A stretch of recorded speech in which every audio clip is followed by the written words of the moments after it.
You already know something is coming. You can feel it in the way prices never seem to go down, only up. You sense it when you calculate your rent against your paycheck, and the numbers refuse to make sense no matter how many times you run them. You see it in the tired faces of coworkers who used to talk about vacations and now only talk about overtime. Right now, as you watch this, millions of Americans are quietly preparing for what many economists and financial insiders have been warning about for months. The year 2026 is not going to bring relief. It is going to bring a reckoning. And the brutal truth about what is coming has been deliberately kept out of the mainstream conversation, because acknowledging it would mean admitting the system itself is broken beyond simple fixes. These are not fear tactics or exaggerated predictions meant to scare you into clicking. These are patterns that have been building for years, now reaching a point where they can no longer be ignored. A single mother working double shifts just to keep the lights on, knowing her landlord already sent notice about another rent increase coming in January. A young couple who did everything right, saved for years, got good jobs, built credit scores, and still cannot afford a starter home in any city where they can actually find work. A retired teacher watching her fixed income shrink every single month as the cost of medication, groceries, and utilities climbs faster than her pension ever could. They are not failing. The economy is failing them. And if you have been searching for answers, wondering why does everything cost so much, or when will things get better, you are about to understand exactly why those questions do not have the simple answers you were hoping for. Before we continue, I need you to do something important. If this video helps you understand what is really happening to the American economy, hit that like button right now, subscribe to this channel, and share this video with someone who needs to hear the truth.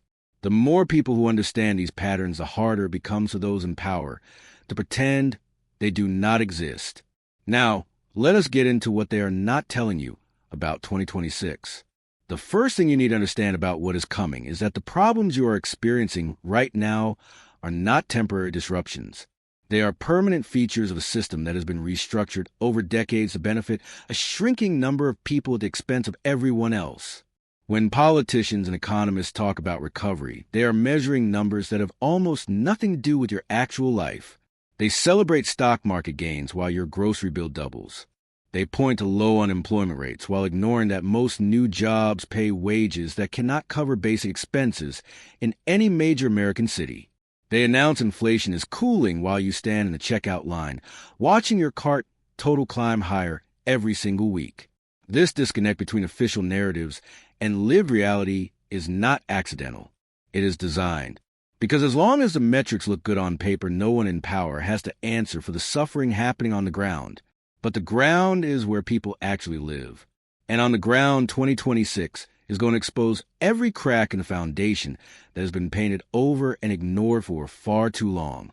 Let us start with the most fundamental necessity of all: shelter. The place where you sleep, where you keep your family safe, where you are supposed to build stability and security. For previous generations, owning a home was not a fantasy. It was a reasonable expectation. Work hard, save consistently, and eventually you would have a place of your own. That expectation has been demolished. By 2026, housing economists project the median home price will push past $450,000 in most markets. In competitive cities along the coast and in growing Sun Belt metros, that number will stretch towards $600,000 or more. But prices are only half the story. Interest rates, which briefly gave homebuyers breathing room in the early 2020s, have settled into a range that makes monthly payments devastating. A 30-year mortgage at current rates on a median price home requires a monthly payment that would have been unthinkable just 15 years ago. Even households earning six figures find themselves priced out of neighborhoods that used to be considered affordable. First-time buyers now face a choice that feels less like a decision and more like a trap. Drain your savings for a down payment and lock yourself into payments that leave no margin for emergencies. Or continue renting and watch your money disappear into someone else's equity month after month while home prices climb even further out of reach. Renting offers no real escape. Across the country, average rents have stabilized only in the sense that they stopped rising quite as fast as they did during the pandemic surge. They did not come down. They simply reached a new normal that millions of Americans cannot afford. The typical one-bedroom apartment now costs more than many people earn in a week of full-time work. In cities like Austin and Nashville and Phoenix, where job growth attracted waves of new residents, landlords have responded not by building more affordable housing, but by raising rents to capture every dollar the market will bear. Corporate landlords have made this worse. Private equity firms and institutional investors own hundreds of thousands of rental units across the country. Their business model does not prioritize stable communities or long-term tenants. It prioritizes maximum returns. That means rent increases time to lease renewals. That means maintenance delayed until problems become emergencies. That means families treated not as neighbors, but as revenue streams to be optimized and extracted from. By 2026, this dynamic will only intensify. As more Americans find homeownership impossible, the demand for rentals will grow. And growing demand in a market controlled by profit-driven owners means one thing: higher prices, less negotiating power for tenants.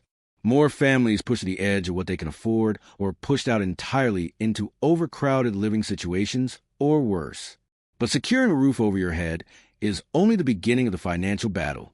Because even after you sign the lease or close on the mortgage, the bills do not stop. They multiply. Let us talk about what happens after you get the keys. Energy costs have become one of the fastest growing burdens on American households, and almost no one is prepared for what is coming. The electrical grid in many parts of the country is aging and vulnerable. Extreme weather events, which are now happening every single year, push systems to the breaking point. When demand spikes during heat waves or cold snaps, utilities respond by raising rates to cover infrastructure repairs and peak usage surcharges. Families who once paid $100 a month for electricity now see summer bills climbing past $400 or $500. And those are not outliers. Those are becoming standard in states like Texas and Arizona and Florida, where air conditioning is not a luxury, but a survival necessity. By 2026, energy analysts expect average household utility costs to rise another 15 to 20%, not because people are using more power, but because the cost of delivering that power and maintaining the infrastructure keeps climbing. And unlike rent or groceries, you cannot shop around for a cheaper electric company. In most markets, you take what is offered, or you go without. Water bills are following the same trajectory. Aging pipes need replacement. Drought conditions in western states require expensive conservation measures and alternative sourcing. Cities pass those costs directly to residents.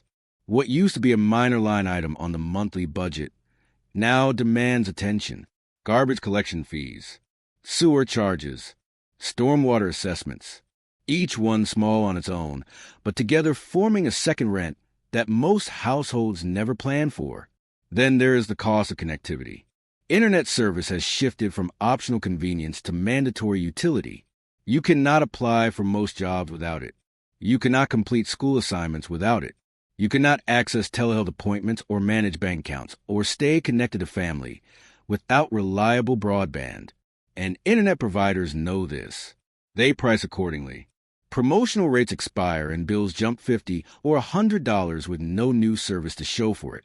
Bundling tricks lock customers into packages they do not need just to get the one service they cannot live without.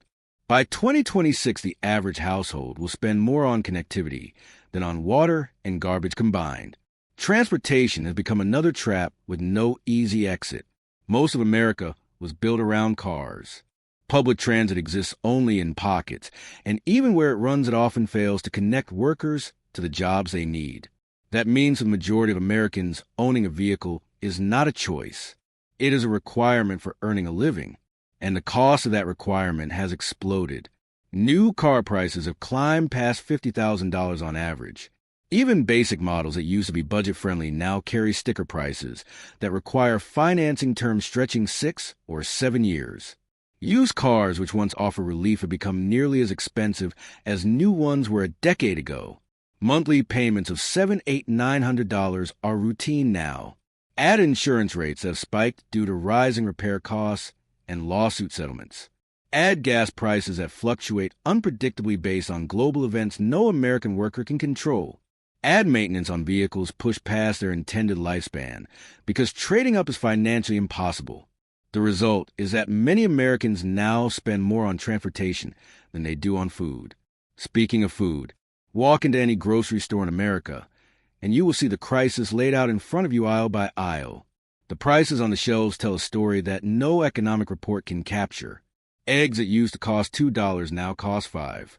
Ground beef that fed a family for $8 now costs $15. Bread, milk, cheese, produce. Every category has climbed, and not by small amounts. By amounts that force families to make choices no one should have to make. Do we buy fresh vegetables this week? Or do we make sure there is enough protein for the kids? Do we get the brand name that tastes right or the generic that stretches the budget a few more days? Do we skip breakfast so there is enough for dinner? These are calculations happening in millions of homes every single week. And by 2026, they will only get harder. Food prices are driven by forces that are not going to reverse. Climate disruptions are hitting agricultural regions with droughts and floods and unseasonal temperatures that destroy crops and reduce yields. Supply chain costs remain elevated as fuel and labor and logistics all carry higher price tags than before the pandemic. Consolidation in the food industry means a handful of massive corporations control most of what reaches store shelves, and those corporations prioritize shareholder returns over consumer affordability. When input costs rise, they pass them to customers. When input costs fall, they keep prices steady and pocket the difference. Deflation at the grocery store is not coming. What is coming is more pressure on families already stretched beyond what they can handle. Food deserts are expanding, not shrinking. In rural areas and urban neighborhoods alike, full-service grocery stores have closed, leaving residents dependent on convenience stores and dollar stores that stock processed foods, but almost nothing fresh or nutritious.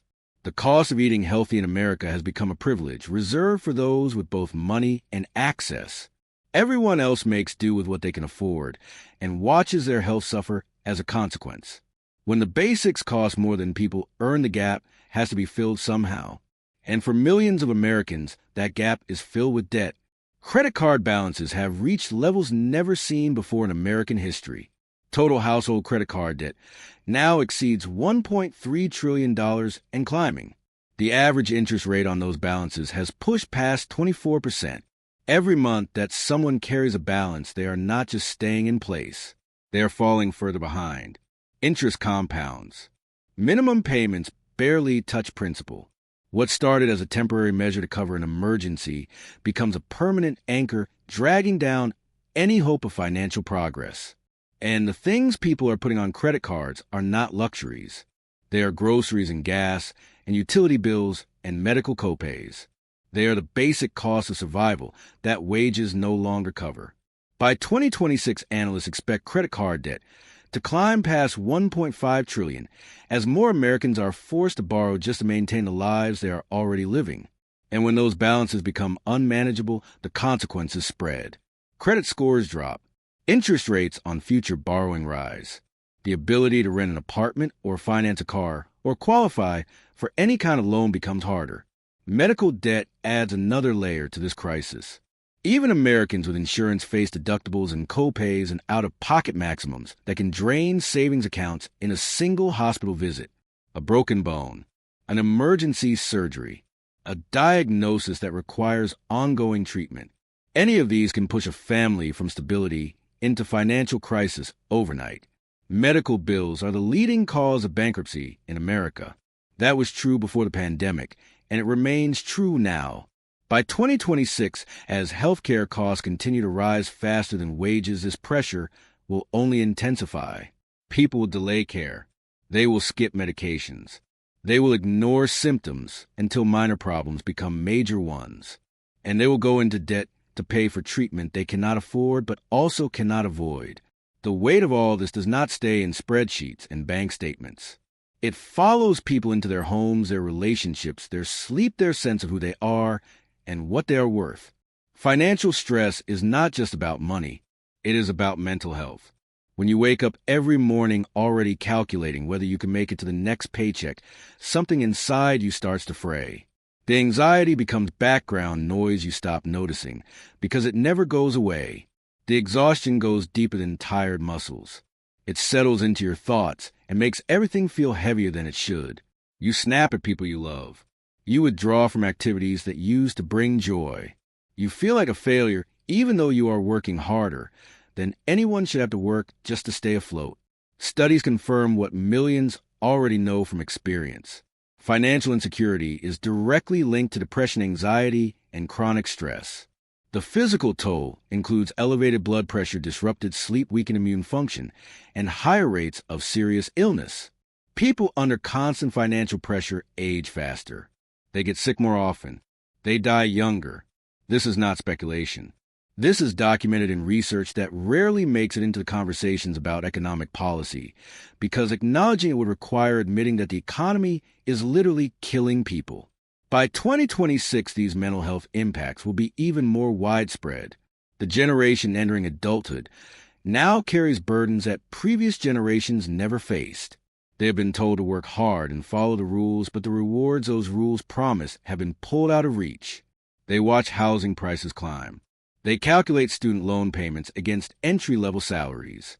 They see their parents struggling and wonder if that struggle is their own future. The psychological contract that used to hold American society together, the belief that effort leads to security, is breaking down. And when that contract breaks, the social fabric frays with it. This is where the conversation about the American dream becomes unavoidable. Not as nostalgia or empty rhetoric, but as a real examination of what people believe is possible. For generations, Americans were taught that upward mobility was the natural reward for hard work. Each generation would do better than the last. Parents sacrificed so children could have more. The dream was simple: a stable job, a home of your own, enough left over to enjoy life and save for the future. That dream was never equally available to everyone. Barriers of race and geography and circumstance always shaped who could access it. But the dream itself remained as a shared aspiration, something to work toward even when the path was difficult. What is happening now is different. The dream is not being denied to some while offered to others. The dream itself is being priced out of existence for an entire generation. Young adults today are not failing to achieve what their parents achieved because they are lazy or entitled. They are running into mathematical impossibilities. When median home prices require dual incomes just to qualify for a mortgage. When student loan payments consume 20% of take-home pay for decades. When health care costs bankrupt families with insurance. When child care costs more than college tuition. The numbers do not add up. And no amount of hustle or side gigs or cutting avocado toast can change arithmetic. By 2026, this reality will be even harder to deny. The first generation of Americans in modern history to have lower economic prospects than their parents will be approaching middle age. They will be making decisions based not on hope, but on damage control. Fewer children because they cannot afford them. No home ownership because they cannot qualify. No retirement savings because there is nothing left after the bills are paid. These are not personal failures. They are predictable outcomes of an economy designed to concentrate wealth at the top while extracting it from everyone else. So what exactly is being hidden from you? Why do the people in power keep insisting that recovery is underway when so many Americans see nothing but struggle? The truth is that the metrics used to measure economic health were never designed to capture what ordinary people experience. Gross domestic product measures total economic activity, but says nothing about how that activity is distributed. Unemployment rates count jobs, but not whether those jobs pay enough to live on. Stock market indices reflect corporate profitability, but ordinary workers do not benefit when share prices rise unless they happen to own shares, which most do not. By every measure that matters to regular people, the economy is failing. Purchasing power has declined. Economic mobility has stalled. Wealth inequality has reached levels not seen since the Gilded Age. But because the numbers that leaders watch are the numbers that favor the wealthy, those in power can claim success while millions suffer. This is not conspiracy. It is simply the predictable result of a system that measures what the powerful care about and ignores what everyone else experiences. By 2026, this disconnect will be even more glaring. Official reports will celebrate growth while food bank lines stretch around the block. Inflation will be declared under control, while families choose between heating their homes and feeding their children. Recovery will be proclaimed while an entire generation gives up on ever achieving stability their grandparents took for granted. What can be done? That is a question that hangs in the air after everything we have discussed. The honest answer is that there are no easy solutions. The problems are structural. They have been building for decades. They will not be solved by individual choices or clever budgeting tips. They require systemic change. Policies that address housing supply and affordability. Regulations that prevent corporate consolidation and price gouging. Investments in infrastructure and public goods that reduce the cost of basic necessities. Tax structures that distribute the burden more fairly instead of protecting accumulated wealth at the expense of working families. But structural change requires political will, and political will requires pressure from people who understand what is happening and demand better. That is why understanding matters. Not so you can feel hopeless, but so you can recognize that the struggles you face are not your fault. They're the result of choices made by people with power. Choices that can be unmade if enough people refuse to accept them as inevitable. By 2026, the Americans who understand this will be the ones best positioned to push for the changes that could actually make a difference. They will not waste energy blaming themselves for circumstances they did not create. They will direct that energy toward the systems and the people who profit from keeping things exactly as they are. When you step back and see the full picture of the housing that has become unreachable to utilities that drain every spare dollar to groceries, that cost more every month, to debt that grows faster than anyone can pay it down, to stress that follows people into every corner of their lives, it becomes impossible to pretend this is just a rough patch that will correct itself. This is a structural transformation that has made life unaffordable for most Americans while funneling unprecedented wealth to those at the very top. The brutal truth about 2026 is that it will not get easier without a fight. The forces driving these trends are powerful and profitable, and they will not surrender their advantages voluntarily. But they can be challenged. They have been challenged before. And they can be challenged again by people who refuse to accept that this is just the way things have to be. Which part of this reality sits heaviest on your life right now? Is it the housing you cannot afford? The bills that keep climbing? The food that costs more every trip? The debt that will not stop growing? Or is it that deeper exhaustion, the feeling that no matter how hard you work, the finish line keeps moving further away? You are not imagining it, and you are not alone. If this video helped you understand what is really happening and what is coming, share it with someone who needs to hear the truth. Subscribe to this channel so you do not miss what comes next. And leave a comment telling me which part of this hits closest to home. Because the more of us who see the system clearly, the harder it becomes for anyone to pretend it is working.